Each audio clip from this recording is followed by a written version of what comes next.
અત્યારે હાલ કોંગ્રેસ સ્થાનિક સ્વરાજની ચૂંટણી હોય કે પછી કોઈ પણ જે આગામી 2027ની ચૂંટણી હોય એના માટે અત્યારથી જ ક્યાંક તૈયારીઓ કરી રહી છે. તમે ખાસ કરીને આ સમગ્ર પ્રશિક્ષણ શિબિર ચાલી રહી છે જુનાગઢની અંદર, એને કેવી રીતે જોઈ રહ્યા છો ને એની પાછળની રાજનીતિ કઈ હોઈ શકે છે? જી ધીરુભાઈ.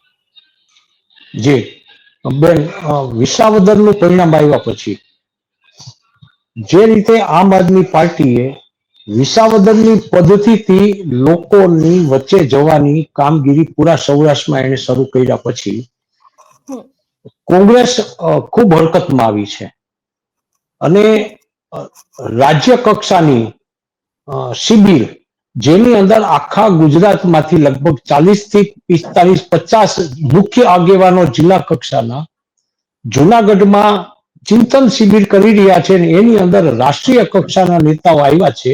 એ વાત જ બતાવે છે કે આખી બાબત જે વિસાવદરની હતી એને કોંગ્રેસે ખૂબ ગંભીરતાથી લીધી છે.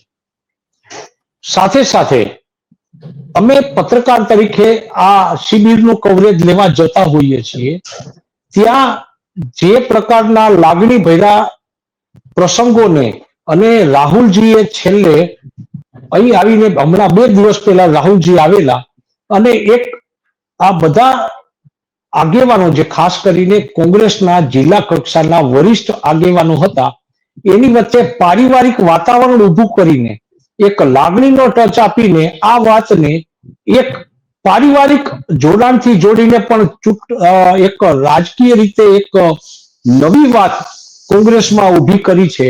એ વાત તો હું કહીશ જ આજે. જી ધીરુભાઈ, ખાસ કરીને તમે કહ્યું એ પ્રમાણે કે તમે સતત આ વસ્તુનું રિપોર્ટિંગ કરતા આવ્યા છો, તમે લોકોને મળ્યા છો, ત્યાંના નેતાઓને મળ્યા છો, એ લોકોની સાથે વાતચીત કરતા આવ્યા છો. કોંગ્રેસના મનમાં અત્યારે હાલ શું ચાલી રહ્યું છે? કારણ કે જ્યારથી ચૂંટણીની સ્થાનિક સ્વરાજની ચૂંટણીના પડઘા વાગ્યા છે ત્યારથી દરેક પાર્ટી છે તે પોતાની તૈયારીઓ દર્શાવી રહી છે. આમ આદમી પાર્ટીઓ તે લોકો કહી રહી છે અમે લોકો લડવા માટે તૈયાર છે, પણ ક્યાંક કોંગ્રેસનો હજી સુધી સ્થાનિક સ્વરાજની ચૂંટણીને લઈને કે એવો કોઈ હુંકાર નથી જોવા મળ્યો કે અમારા લોકોની ટીમ તૈયાર છે, અમે લોકો આ જિલ્લામાં આ કરીશું, આ તાલુકાની સીટ માટે આ કરીશું, અથવા તો કોઈ પણ એક નાનામાં નાની સીટથી લઈને મોટામાં મોટી સીટ હોય તો કોંગ્રેસના લોકોનું શું માનવું છે? જી ધીરુભાઈ. બેન, હું વર્ષોથી એટલે લગભગ 40 વર્ષથી ચૂંટણી અંગેનું કવરેજ ખાસ કરીને સૌરાષ્ટ્ર અને જુનાગઢ જિલ્લામાં અને પોરબંદર ગીર સોમનાથમાં ચૂંટણી અંગેનું કવરેજ વર્ષોથી કરું છું.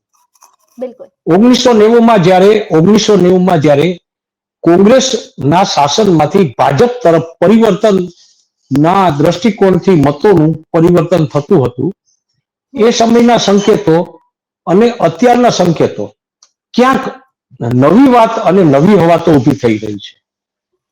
હવે આ આખી વાતને ક્યાંક ને ક્યાંક એકાદ દશકાથી કે 15 વર્ષથી ભાજપ શાસનમાં છે અને સત્તા વિરોધી પવન અત્યારે સૌરાષ્ટ્રમાં અને ગુજરાતમાં તો ચાલે છે.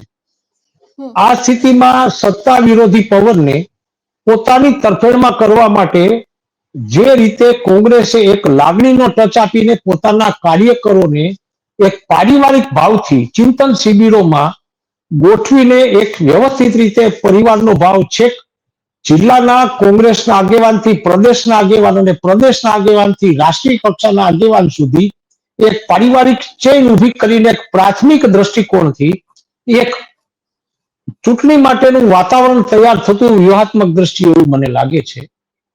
એનો એક મારે દાખલો દેવો છે. રાહુલજી અહીંયા આવ્યા પછી એ લોકોએ બધાની વચ્ચે ચૂંટણીની વાત નથી કરી.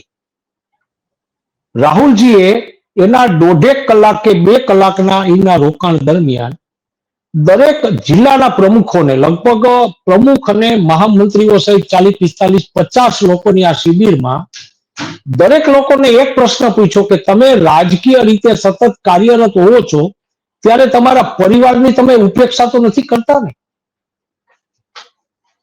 અહીં જુનાગઢના સ્થાનિક કોંગ્રેસના પ્રમુખ છે, શહેર પ્રમુખ મનોજ જોશી, 2019માં એની દીકરીનું દક્ષિણ ભારતના પ્રવાસ દરમિયાન અકસ્માતથી અવસાન થયેલું અને એ વખતે આંધ્રપ્રદેશમાં કોંગ્રેસની તરફેણની સરકાર હતી અને અહેમદ પટેલ એ વખતે રાષ્ટ્રીય કક્ષાના ગુજરાતના નેતા હતા. એણે આ દીકરીના ડેડ બોડીને ચાર્ટર્ડ પ્લેનથી જુનાગઢ સુધી મોકલાવીને જે એક કોંગ્રેસના કાર્યકર માટે એક પોઝિટિવ એટલે લાગણીનો માહોલ ઉભો કર્યો હતો, એ વર્ણન એ દીકરીના પપ્પાએ જ્યારે કર્યું ત્યારે રાહુલ ગાંધીથી માંડી અને તમામ કાર્યકરોની આંખોમાં આંસુ હતા. સ્થાનિક મીડિયામાં આ પ્રકારના સમાચારો અથવા તો સોશિયલ મીડિયામાં આ વાત વારંવાર દેખાય છે. મારો કહેવાનો આશય એ છે કે રાહુલજી અને રાષ્ટ્રીય કક્ષાના અને પ્રદેશ કક્ષાના નેતાઓનો એજન્ડા અત્યારે કોંગ્રેસના કાર્યકરોમાં એકબીજા પ્રત્યે વિશ્વાસ અને લાગણીનું વાતાવરણ ઊભું કરવાની એક પાયાની કામગીરી ચાલતી હોય એવું મને દેખાય છે ત્યાં. જી ધીરુભાઈ, ખાસ કરીને તમે કહ્યું એ પ્રમાણે કે અંદરની જે વાત હતી એના વિશે આપણે ચર્ચા કરી કે અમિત ચાવડા છે એમનું એક નિવેદન સામે આવ્યું હતું, કદાચ એ ખૂબ જ વાયરલ થયું છે અને એવું પણ ક્યાંક કહેવામાં આવ્યું છે કે સીધું નિશાન છે તે ભાજપના જે ધારાસભ્ય અર્જુન મોઢવાડિયા છે એમના ઉપર લગાવવામાં આવ્યું છે, કારણ કે અમિત ચાવડાએ સીધું જ કહ્યું હતું કે કોંગ્રેસે એમને ઓળખ આપી છે ને એ ઓળખને લઈને પછી એ લોકો ભાજપમાં જાય છે, મોટા મોટા હોદ્દાની રાહ જોવે છે, પણ પછી ત્યાં અત્યારે હાલની તેમની પરિસ્થિતિ કેવી છે એના વિશે કોઈ જાણતું નથી. એટલે ખાસ કરીને જે કોંગ્રેસના લોકો ભાજપમાં ગયા છે અને જે કોંગ્રેસ તૂટી હતી, જે તે સમયે ચૂંટણીનો સમય હતો, પક્ષ પલટાની મોસમ સર્જાતી જ હોય છે ચૂંટણીના સમયે, એ કોંગ્રેસ જ્યારથી તૂટી છે તેની અસર પણ ક્યાંક અત્યારે જોવા મળી રહી છે, આગામી ચૂંટણીમાં જોવા મળવાની છે, કારણ કે ભાજપના જેટલા પણ લોકો હતા એમાં ધીરે ધીરે કોંગ્રેસ એમાં જતી રહી, જે નેતાઓ હતા એ ધીરે ધીરે ત્યાં ડાયવર્ટ થતા ગયા અને એના અસરને કારણે ક્યાંક અત્યારે કોંગ્રેસ વધારે નબળી પડતી હોય એવી પણ પરિસ્થિતિનું સર્જન ક્યાંક થયું હોય એવું લાગી રહ્યું છે. તો આ સમગ્ર વિષયને તમે કેવી રીતે જોવો છો? કારણ કે એક તરફ અમિત ચાવડાનું નિવેદન, ભાજપમાં ગયેલા નેતાઓ ઉપર રાજકારણમાં ગરમાવો. જી ધીરુભાઈ. બેન, ખૂબ સારો પ્રશ્ન છે બેન. તમે અર્જુનભાઈની વાત કરો પોરબંદરથી, જવાહરભાઈની વાત કરો જુનાગઢથી, કે સૌરાષ્ટ્રના સહકારી ક્ષેત્રના નેતા જયેશભાઈ રાદડિયાની વાત કરો. જયેશભાઈ અત્યારે ભાજપમાં છે, પણ જૂથબંધીનો શિકાર જે રીતે જયેશભાઈ બન્યા છે, આ બધા નેતાઓ એક મજબૂત લોકોમાંથી એક મજબૂત ઇમેજ વાળા નેતાઓ છે.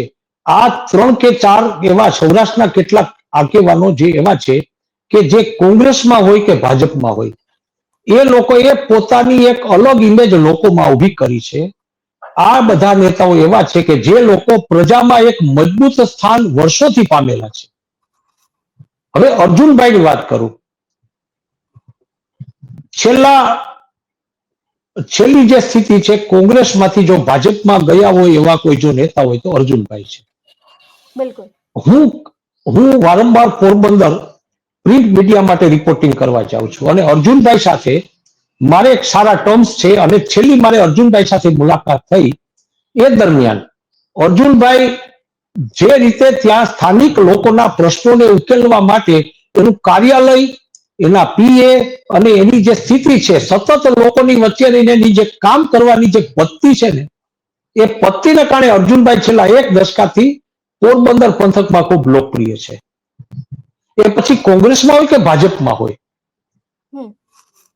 ચાવડાજીએ જે રીતે પણ અર્જુનભાઈનો દાખલો આપીને કાર્યકરોને એક સંદેશો આપવાની કોશિશ કરી છે કે અમે શિબિરમાં પાયાના કાર્યકરોને તૈયાર કરીને એક સારા નેતા બનાવ્યા પછી હવે કોંગ્રેસમાંથી બીજી પાર્ટીમાં તમે ન જતા અને તમે કોંગ્રેસ માટે જ કાર્યરત રહી અને હવે પછીના કોંગ્રેસ માટે સારા દિવસો છે અને હવે પછી કોંગ્રેસ સત્તા સ્થાને આવે એવી પૂરતી શક્યતા હોવાથી તમે અર્જુનભાઈ કે બીજા કોંગ્રેસમાંથી ભાજપમાં ગયેલા નેતા જેવી કામગીરી ન કરતા એવો સંદેશો મને એમ લાગે છે કે ચાવડાજી એના કાર્યકરોને આપવા માંગે છે. જી બિલકુલ. જી ધીરુભાઈ, આ પક્ષ પલટાની વાત કરી, ખાસ કરીને એક સવાલ પ્રતાપ દુધાતને લઈને પણ ઘણા બધા ચર્ચામાં આવ્યા હતા, ગેરહાજર રહ્યા હતા, ઘણી બધી તર્ક વિતર્ક સર્જાઈ હતી. રાહુલ ગાંધી દ્વારા પણ કહેવામાં આવ્યું છે કે કાર્યકર્તાઓએ હવે કામ કરવું પડશે. એક આ પણ વિષય તમારી પાસેથી સમજવો છે કે જે કાર્યકર્તાઓની ગેરહાજરી હતી, જે કોંગ્રેસમાં ખૂબ જ એક્ટિવ જોવા મળી રહ્યા છે. પ્રતાપ દુધાત અમરેલીની અંદર લેટર કાંડ થયો હોય કે પછી કોઈ પણ વાત હોય, ખેડૂતોને લઈને પ્રશ્નો હોય, ક્યાંક પણ પત્ર લખવાના હોય, તો પ્રતાપ દુધાત ખૂબ જ એક્ટિવ જોવા મળી રહ્યા છે પાર્ટીમાં. પણ ક્યાંક આ નિવેદનો સામે આવી રહ્યા છે, ઘણા બધા તર્ક વિતર્ક સર્જાઈ રહ્યા છે. આ વસ્તુને તમે કેવી રીતે જુઓ છો? જી ધીરુભાઈ. વેલ, પેલા તો અમરેલીનો જે લેટર કાંડ હતો અને જે દીકરી માટે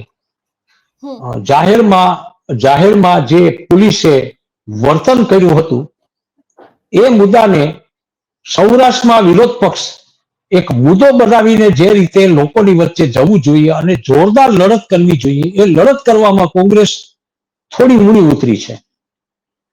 એક વાત. પછી તમે પ્રતાપભાઈની વાત કરો કે સૌરાષ્ટ્રના ભાજપના જે કોંગ્રેસના જૂના કાર્યકરો, જે ખાસ કરીને નેતાઓ કહેવાય છે, એવા લોકોને એક ખાસ મેસેજ રાહુલજી અથવા તો પ્રદેશ કોંગ્રેસ દ્વારા આપવામાં આવી રહ્યો છે કે હવે પછી કોંગ્રેસમાં યુવાન અને ઉગતી પ્રતિભા ધરાવતા લોકોને સ્થાન આપી અને આ લોકોને પાયાથી છેક ઉપર સુધી એક આગેવાન તરીકે, એક પર્સનાલિટી, એક વાચાળ વ્યક્તિત્વ વાળા પ્રતિભા સંપન્ન નેતા બનાવવામાં આવશે.